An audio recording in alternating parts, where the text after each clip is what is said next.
Assalamualaikum warahmatullahi wabarakatuh. Halo semuanya, perkenalkan nama saya Yohana Fauzia dari kelas 11 Kimia 2. Di sini saya akan menjelaskan teks eksplanasi fenomena tanah longsor. Sebelum menjelaskan fenomenanya, saya akan menjelaskan apa saja sih struktur teks eksplanasi. Struktur eksplanasi itu terbagi menjadi 3, yaitu pernyataan umum, deretan penjelas, dan interpretasi. Apa itu tanah longsor?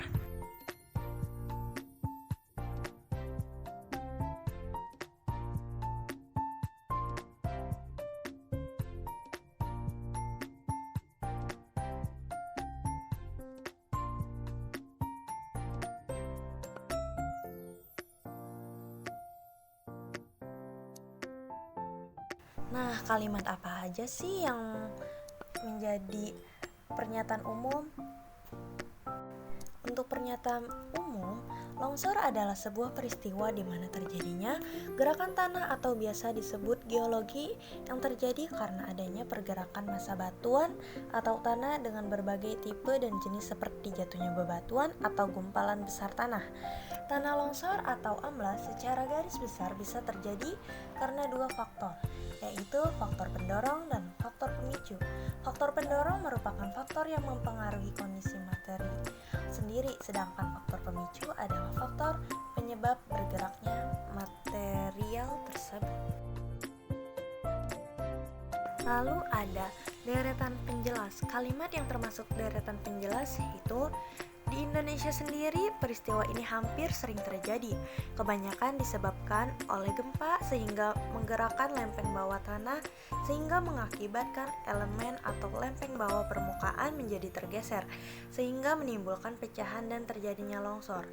Ada banyak hal lagi yang bisa memicu dan menyebabkan terjadinya kelongsoran, baik itu diakibatkan oleh alam atau karena ulah manusia itu sendiri. Di antaranya tingginya curah hujan.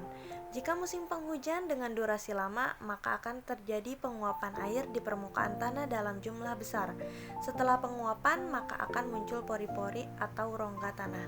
Kemudian terjadi retakan di permukaan. Saat hujan, air akan menyusup ke bagian yang retak, lalu air akan masuk sehingga terakumulasi di bagian dasar lereng, lalu menimbulkan gerak lateral, kemudian terjadilah longsor.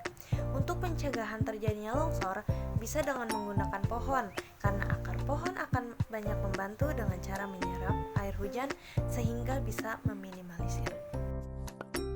Yang terakhir, interpretasi. Apa saja kalimat yang termasuk interpretasi? Pada poin sebelumnya merupakan beberapa penyebab terjadinya kelongsoran. Akibat dari bencana ini tentu tidak sedikit kerugian, paling parah adalah korban jiwa. Selain itu, kerugian materi seperti kehilangan rumah, tanah, harta benda yang harus direlakan karena tertimbun oleh longsoran.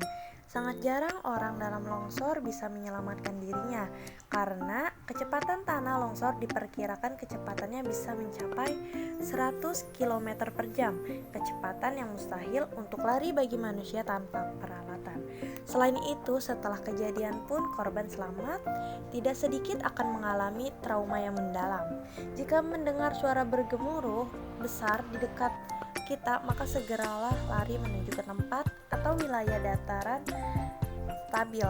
Jangan pergi ke pinggir tebing atau jurang yang curam karena itu sama saja seperti bunuh diri.